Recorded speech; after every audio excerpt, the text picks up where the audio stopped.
Shalom Bapak Ibu, Shalom semuanya. Judul renungan kita adalah Tuhan melihat darah. Tuhan akan menjalani Mesir untuk menulahinya. Apabila ia melihat darah pada ambang atas dan pada kedua tiang pintu itu, maka Tuhan akan melewati pintu itu dan tidak membiarkan pemusnah masuk ke dalam rumahmu untuk menulahi.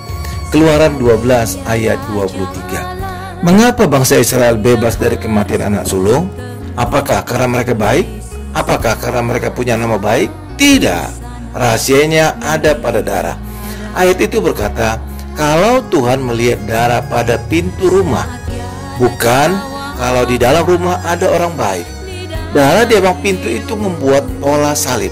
Jadi darah itu mengacu kelak kepada darah Tuhan Yesus di atas kayu salib.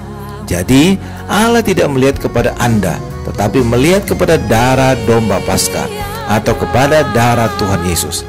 Paskah pertama di Mesir adalah bayangan dari korban Paskah yang sebenarnya, yaitu korban Tuhan Yesus. Jadi apabila Anda percaya Yesus, maka bebas dari pemusnah.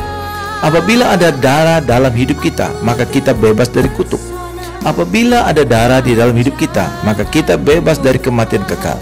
Jadi bukan kalau Anda baik, kalau Anda punya nama baik, atau Anda pendeta, bukan. Jika Tuhan melihat darah, maka dia melewati.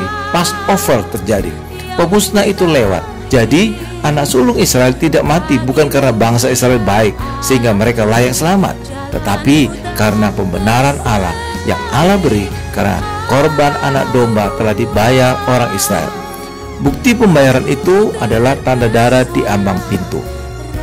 Firman Allah, aku akan menaruh belas kasihan terhadap kesalahan mereka dan tidak lagi mengingat dosa-dosa mereka. Ibrani 8 ayat 12. Allah berbelas kasihan dan tidak lagi mengingat dosa-dosa kita, bukan karena kita baik, bukan karena perbuatan kita, bukan karena kehebatan kita, bukan karena pelayanan kita, tapi ada darah Yesus dalam hidup kita.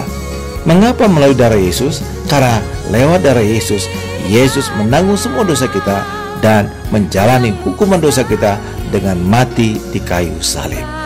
Amin Bapak Ibu. Tuhan Yesus memberkati.